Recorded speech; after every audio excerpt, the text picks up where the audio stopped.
Of 2022, a bond to pay for upgrades to schools in the West Sioux Community School District narrowly failed to reach the 60% needed to pass. The district, which includes Hawarden and Ireton, sought $15.6 million to build a new elementary school to fix overcrowding. Because that bond failed, the school needed to find more space to accommodate the students they had. And that meant they needed to close the daycare housed in Ireton Elementary School. In 2022, December 23rd, that was our last day for that daycare.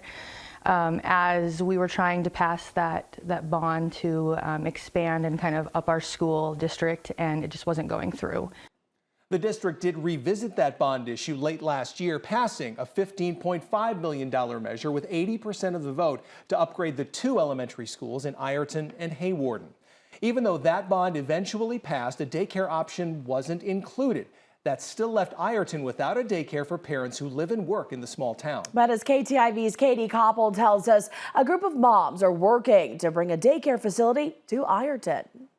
When the daycare closed in December of 22, it really threw a lot of families under the bus. 26 children were enrolled in Ireton's daycare when the facility closed at the end of 2022, leaving families in a lurch. The communities around us all have full daycares as well. So you have all of these 26 kids trying to now disperse between these communities, and there's nowhere for them to go. Daycares in neighboring towns have long wait lists. Parents were forced to make changes. So my husband is in the military, and so ever since the daycare shut down, we've strictly been working around each other's work schedules. I mean, we barely see each other. Now a group of moms and community supporters are working to build and open a new daycare. I feel like a daycare in any town is a huge project just because, you know, these kids are our future. We're a group of moms who've never built a business before, and we've really reached out to the community, and they've reached out to us to teach us and to help us learn the different steps that we need to take to be able to make this daycare run and function and thrive. The Ireton Daycare Board plans to build the new daycare on a plot of empty land donated by a resident.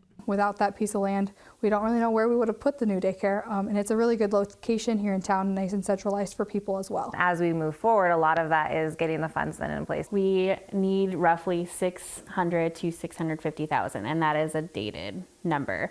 The group is planning fundraisers, auctions, and accepting donations from anyone who would like to help make this daycare a reality. We are just looking for anybody's help that wants to help the small community continue to grow. If you expect a project like this to be successful, you're not going to be able to do it on your own with a little group. It truly is the Ireton Community Daycare for a reason. And not only does it help the kids, but it also helps, you know, the adults and the growing community as a whole. As someone who's younger that eventually will want to have kids someday and stay in this community, I want some place that's safe and secure to take my kids to eventually, so I can continue my career path, but also have a family at the same time. Reporting in Ireton, Iowa, Katie Koppel, KTIV News 4.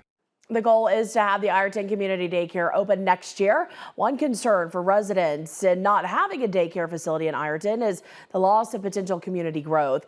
Dustin Holton, an Ireton native and realtor, says not having a local daycare option is a turnoff for young families looking to move into small communities like Ireton. That's one thing that people are going to look at. You know, what are your jobs, what is your schooling, and what is your daycare opportunities for people that are moving to the town. If you don't have those daycare opportunities, it makes it harder for them. Ireton sits in the middle of Sioux County with larger communities like Orange City and Lamar's, a 20 to 30-minute drive. It is kind of a bedroom community in a little bit of an aspect. A lot of them are driving 15, 20 miles already. If they have to make an extra 15 or 20 miles to try and find a daycare, it creates some issues. If we can solve that issue, it just makes Ireton a more attractive community to move to. Working on fundraising and grants for the project. For ways to support the Ireton Daycare project, you can check out this story right now on our website, ktiv.com.